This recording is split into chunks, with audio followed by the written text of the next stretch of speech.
It had to happen because he didn't see me clearly. I also didn't see me clearly. Like I was buying into the whole story. I was buying into the lie. Like some part of me was seeing myself and my past through his eyes, through the story that we all agreed upon. The problem is that version of me, that's a different version of me. And that's not the one that, goes on to heal people. That's the one that remains, quiet and keeping their pain inside and dwindles so that he could thrive, you know, um, so that he could thrive without ever having to look at it or face it or think of it ever again. And by me taking it all off and laying it at his feet, I can walk away with my own power and my own energy and my own sight and my own perspective of myself restored, because you see, it was way more damaging than anyone even knows.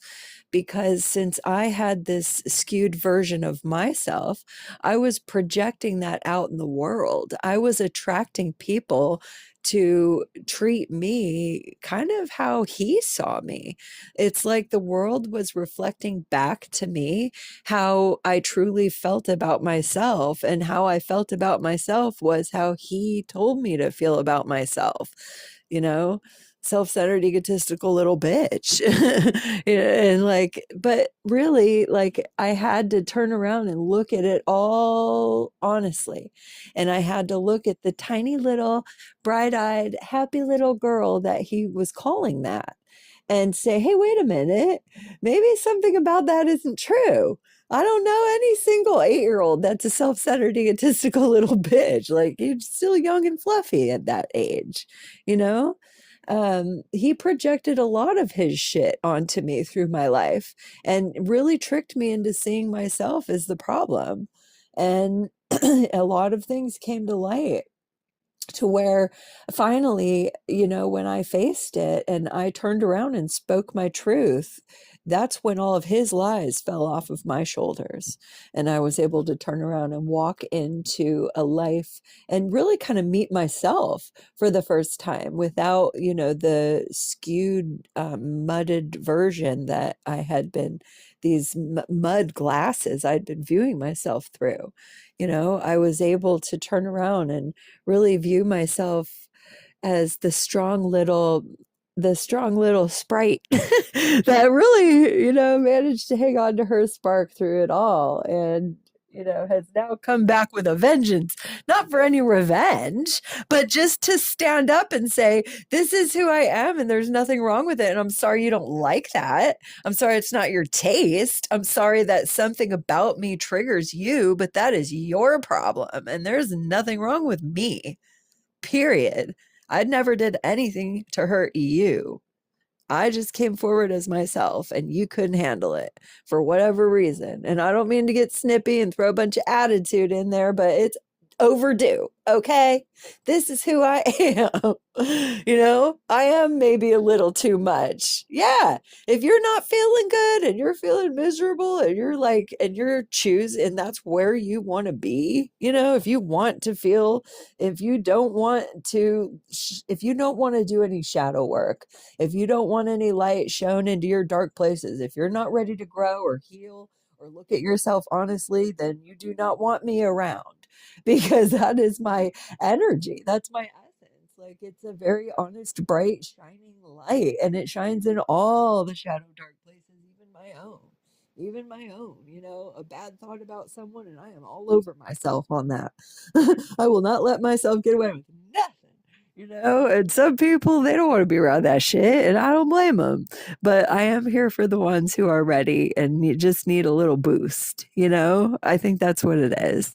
But it really started with self love, and I couldn't love myself until I could see myself, and I couldn't see myself until I shed the muddy lenses that other people put on me, the ones that I was just too bright. They didn't want me to see myself and they didn't want me to see them, you know and sometimes when a little kid is too much, there is that urge to, knock them down a notch so they're a little more in your range, a little more tolerable, and it wasn't until I had my own child and I had unconditional love for someone else where that temptation came up, and I had to tell myself, fuck no, I don't care if that light is making me uncomfortable. It's my job to shrink myself to give that light more confidence and more, I just,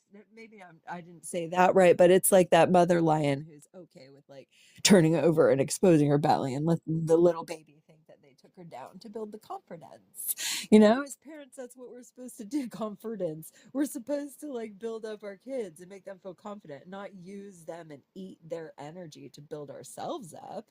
Like, no, that's not what kids are there for. They're not there to serve you and build you up. Like, you're supposed to sacrifice or just be, you don't even have to sacrifice. Like, your love should produce forward and outward for your children naturally.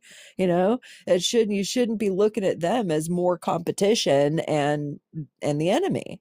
I don't understand it. But some people are like that, and that's just people that they just got to work on themselves. That's someone that they're, it's all coming from and going back to them, you know. So, but that's, and again, I don't care how close you are, that's my own family, that's my own father. And I can't be responsible for being the bigger person or for um making choices based on what's going to make him the most comfortable, based on what's going to keep his fragile emotions safe. And I can't make decisions based on the lie we all decided to believe because it's more convenient for him, really. Or he thinks he doesn't even want me to talk to my sister about the truth. And it has anything to do with her needs or her life or what. He just doesn't want to be seen. You know what I mean? He doesn't want to face anything about who he really is or about the things he did, who he was, whatever. Never mind. None of that. See, I can feel the energy changing.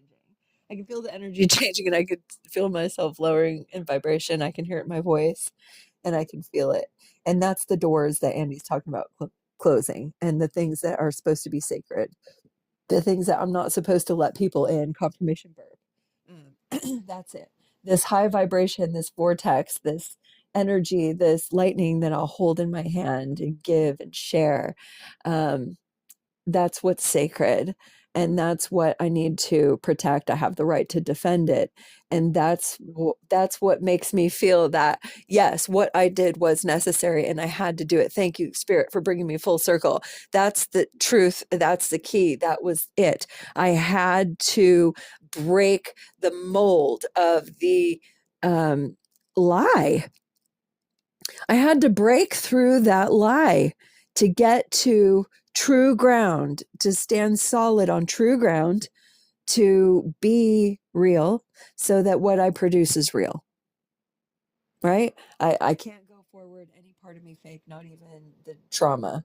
All of it has to be real. All of it has to be out there. And I can't hold back 100% of myself just to protect him. And that's it. And his path is his path. This is my path. How he chooses to handle it is all on him. I spoke my truth. It's out there. It's his to do what he wants with it.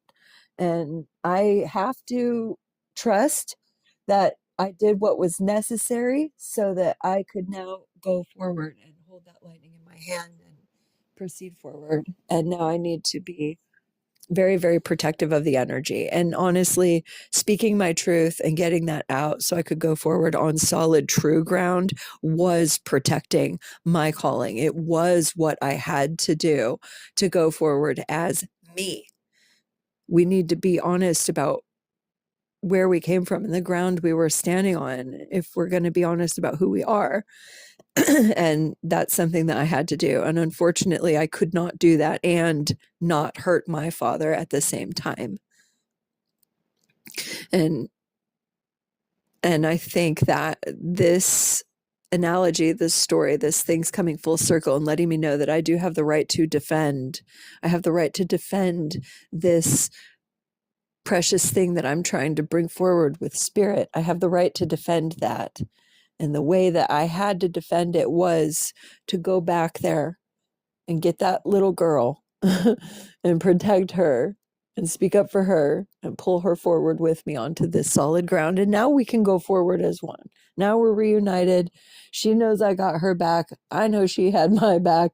I'm not split in two anymore. I'm not at odds with my inner child. We are homies and we're going forward now, you know, and he's just gonna have to deal with it however he deals with it. It's none of my business.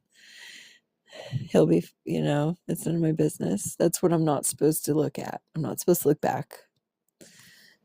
So, and it's not my responsibility. It's always been my responsibility to make him feel better, to soothe him, to be the bigger person.